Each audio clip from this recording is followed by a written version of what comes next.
Mga ka-vloggers, car aircon po ulit tayo ha. Topic natin, iwas high pressure technique number 7. Mga ka-vloggers, welcome po sa akin channel. Sana'y magustuhan po ninyo yung video na ito. Paki-like, share, and subscribe na lang po mga ka-vloggers. Eto na naman po ang aking pinakabagong vlog. Hello mga ka-vloggers! Welcome po sa akin channel, ang Ferdy's Vlog.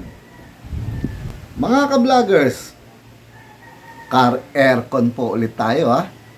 Topic natin, iwas high pressure technique number 7. Oh, pang 7 na. Mga ka-vloggers, kadalasan tungkol dyan sa high pressure na yan, sa mga nakalipas pa na mga naging topic natin, o yung mga sinabi ko sa ibang mga vlog, ang high pressure, madalas ang cause nito, pinagmumulan nito, ay ang moisture.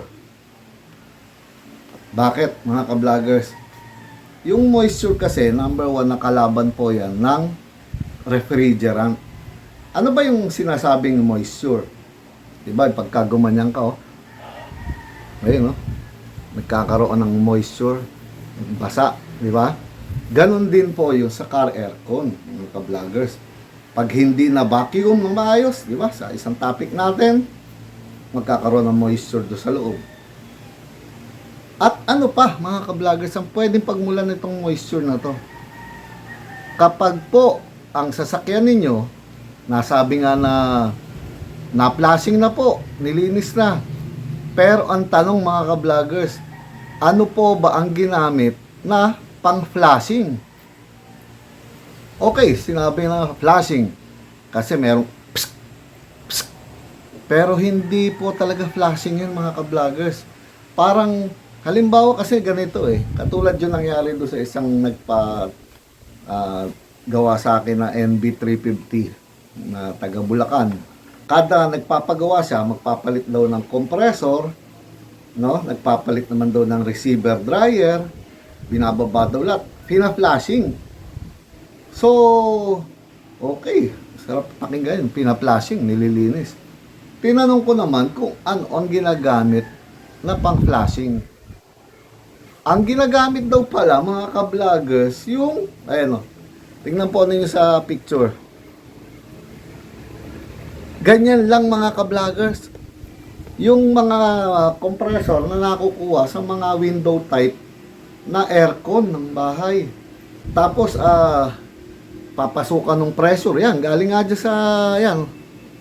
Tapos, iniipon, sabay, psk. Ipunin uli. Psk. So, sa madaling salita, mga ka-vloggers, kahit fina-flashing po yung system, hindi talaga nalilinis. Andun pa rin po yung mga nilalagay nilang chemical, andun pa rin yung mga rebaba, andun yung mga dumi, andun pa rin sa linya. Mapa-condenser yan o kahit na anong piyesa ng aircon, hindi nila na ilalabas. Lumalabas lang po doon yung hangin, tsaka konting-konting makita nilang umi-spray na langis. Pero hindi talaga natatanggal yung dumi at yung mga rebaba na nando sa loob, pati yung chemical na nilalagay nila. At ang masama pa doon, yung compressor na yan, minsan, punong-puno na po yan ng moisture sa loob dahil humihigop yung suction yan, nagkakaroon ng tubig do sa loob yan. Tapos, andyan na po nagmumula, mga ka-vloggers, yung tinatawag na moisture. Na yung moisture na yun, siya po ang nagbibigay ng high pressure sa ating aircon, sa ating system. Dahil number 1 na kalaban nga po ng air conditioning, yung moisture, yung tubig, sa madaling salita. Pero hindi ninyo alam, sa mga ka-vlogger natin dyan na technician na ganyan ang gamit pang flashing, okay lang yan kung gagamitin ninyo pang vacuum. Hihigupin yan, Kasi merong higop yan no? Hihigupin lang niya, pero walang manggagaling diyan. Pag yan ang ginamit na yung discharge niya, papunta dito sa system, ay masama po. Papasok yung tubig-tubig niya sa loob, ay lalo nang sasama. Ando na yung dumi, yung chemical na nilagay ninyo, yung pang moisture na galing dyan sa compressor na yan, papasok po sa system, doon siya mag-high pressure, mga ka-vloggers. Yun ang pinakaunang-unang dahilan ng high pressure. Sumusunod na lang po yung mga tungkol sa auxiliary fan, yung mga hindi umaandar na ganyan, o yung mabagal ang ikot ng mga blade. Pero ang unang-una talaga na pinagmumula ng high pressure, yung moisture. At ang mahirap pa dyan, mga ka-vloggers, no? Pagka napasukan ng moisture, minsan nagyayelo yung suction. Na kahit anong gawin ninyo, karga o ano, kasi minsan kaya nagyayelo pag kulang sa karga. Pero pagka may moisture yun, kahit ano po ang gawin ninyo, lagi na lang nagyayelo. Kada andar ng aircon, yelo na kagad yung suction. Mahirap pong tanggalin yun, mga ka-vloggers. Pinakamahirap alisin na problema sa car air conditioning, baka hindi lang car air conditioning, kahit sa mga industrial, sa mga aircon ng bahay, sa lahat, yung moisture. Pagka nasa loob na po yung tubig na yan, paano nyo aalisin? Pwede siya pumasok hanggang sa compressor. Siyempre, yun ang unang hihigop.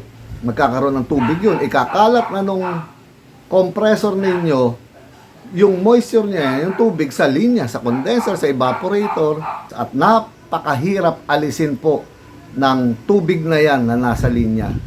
Kaya kahit kailan, kahit lakasan na ninyo yung pan, dagdagan ninyo condenser, lahat na ginawa na ninyo.